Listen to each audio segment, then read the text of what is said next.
Well, hey guys, I'm Chris. I'm out in the middle of the park with nothing to do. Well, guess it's time to talk.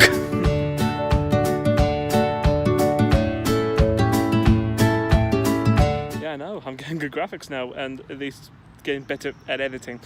Okay, well, let's talk about what I've been doing for the last week. Most of it's been kind of boring, except for the last time where yesterday I had to take my grandmother to help her with her eyes at Queen Mary's Hospital, which involves the topic I want to talk about, which is, let's talk about the NHS. Because, you know, why not talk about a subject that is incredibly difficult and polarizing?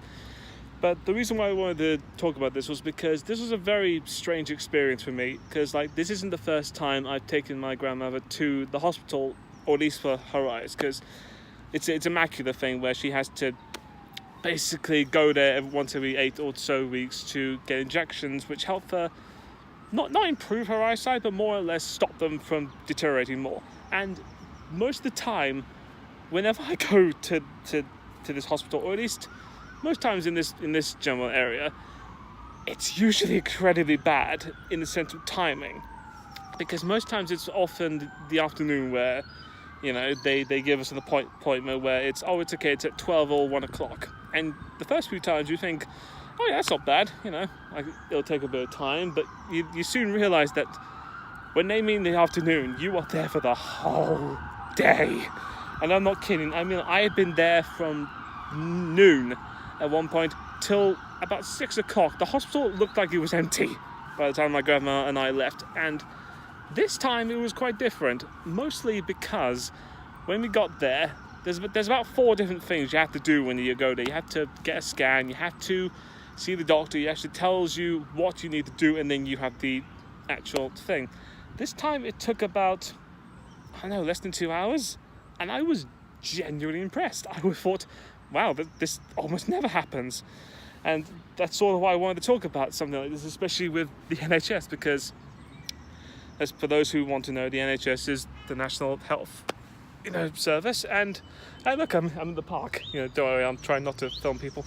But more or less, we've all had those times where we give, our annoyances and grief to the NHS, especially about, how slow they are, what they do, and how useless they can be at sometimes. I mean, I'm not judging anyone. I've done it myself because I have my own history with the NHS services. Because for those who are curious to know, I had dental problems for about most of my life, where I had an overbite.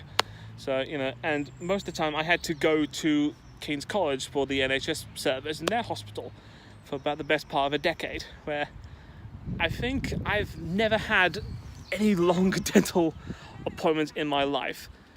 This place normally should have scared me. By the time it was about 9 years and I had nearly gone to the end of it, I was pretty much fine.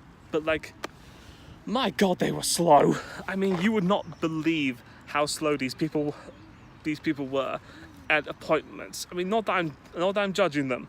They get a lot of people, but it's very curious about how I've done this. Hang on. And I've moved to a different area because I wanted to stand, and I thought I'd give you a bit of a perch so I didn't have to carry all the time.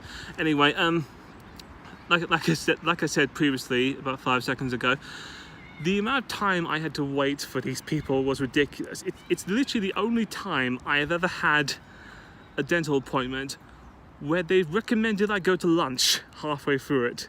It was about the longest one I've ever had, was about 4 hours, and it was for taking a mold of my teeth for an operation I had to do later on. But the point was that it took so long that between, I think it was about 2 hours in, they just said, you know what, this might take some time, why don't you just go to lunch and then come back? And I just went, really? You want me to go to lunch and then come back with dirty stuff in my teeth? And they were like, yeah, this will take a while. But I mean, I was at that point where I was like, oh God, why are you so slow? Why is this all so horrible? And I was at the point where I was wishing my God, can't they just get better, or at least try to? And then minutes or so after I had the actual operation, after I had everything done, and it was come down to the final dental appointment with them, it was at the end of a journey with these people. It was 10 years done, and I sort of sensed a huge sense of gratitude in myself, or at least for them, because after everything I wanted to thank them for their services, because after all the grief, after all the bull I had given them for being slow, for like requesting I go again, for mixing up different things where they messed up and had to make me wait hours on end until about 9 o'clock at night. By the way, this was also when I was at university at Portsmouth, where I had to travel 2 hours every time to get there. But I mean, the reason why I brought this up is also because mainly when I had with my appointment with my grandmother yesterday, was that I give the NHS a lot of grief, and a lot of it is rightly earned in the sense of what they do for their services, because they don't really promote the fact that they're quick-paced, or at least compared to private doctors. Because it's one of the appeals where you get it. You get the appeal of why you should go private. They're faster, they're easier to get to in terms of appointments, they may be costly more, but they get the job done, whilst the NHS can be slow, they can be unpredictable in terms of scheduling, they're uncompromising sometimes. But at the same time though, it's also one where I also have to learn to appreciate them a little bit more, because in the end they did get the job done, especially when, if I went to a private place, it would have cost me thousands, and they did it for free. Well, okay, hold on, not free, but like I didn't have to pay it out of my own pocket all at once. I'm being careful with that. The NHS is not free, I know that, but I mean, like, it just made me think about that, the whole reason why we grieve about this services. But they do get the job done, especially sometimes, but it is something that does need work, especially in a place where I'm thinking, like, I mean, like, why is this even an issue? Because to me, I've always believed the idea that having a health service is a positive attitude, or at least it should be good, in the sense of no, your health should always be a priority, and in the sense that no one should be denied healthcare, in the sense of, if you are in immediate danger, there shouldn't be a reason why you can't go to a doctor and ask for help. Because not everyone has that luxury of going private all the time. Not everyone has the chance to fork out a bit of money every time something goes wrong, or every time they go to a dentist. So a lot of people do depend on it. But it's also one that they need to improve a lot, and I don't think it's one that one political party can handle. Because, and let's be honest, we've both seen how both sides have dealt with the NHS, and both sides haven't worked.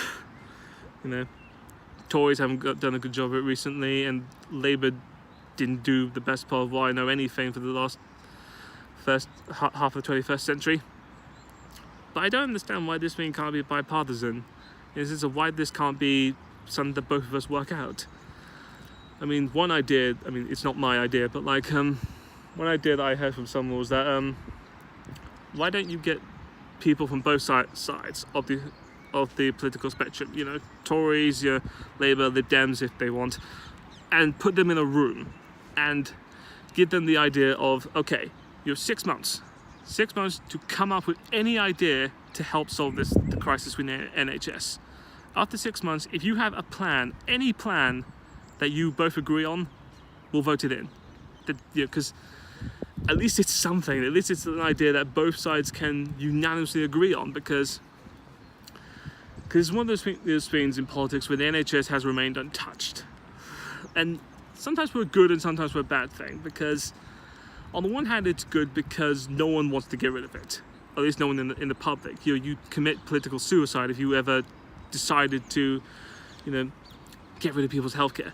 But on the other hand, it's also become an area where if you try and meddle with it, or at least try to think of ways to change it, or at least try to improve it, you're seen as trying to get rid of it, and then it's immediately got rid of by either side, But the NHS shouldn't be an untouchable topic. It should be something that's serious.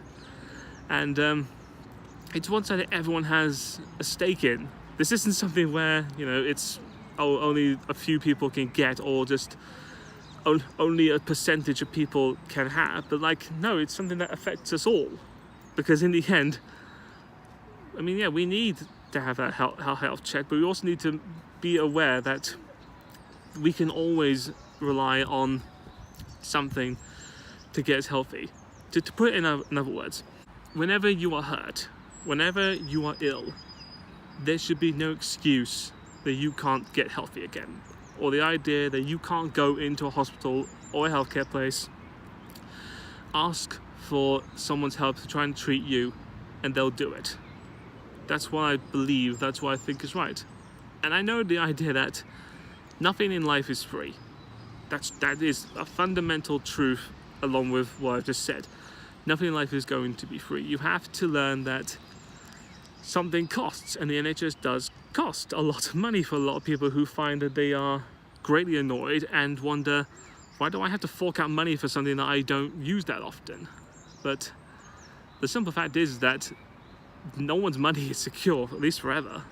No one knows fully well when they might need it once in a while, or like in the sense of how much cost, you know, healthcare is coming up every day, and also how much, you know, people are going to rely on it that aren't in your situation. Not everyone is rich, not everyone is poor. You know, some people may not rely on it that much, but it's also one where it's a communal thing. And I get the idea of, why should I serve my hard-earned money for a community that may not earn as much, or at least in the sense of there will be people who don't deserve it, which I think is wrong.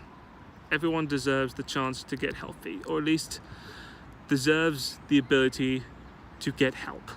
That's important. It has to be something where I think we need to rely on with the NHS, especially when I learned with when I took my grandma to the hospital yesterday. It's one of those things where I give so much crap to these people, and yet once in a while they actually do come through, in the sense of they do streamline a little bit, not all the time.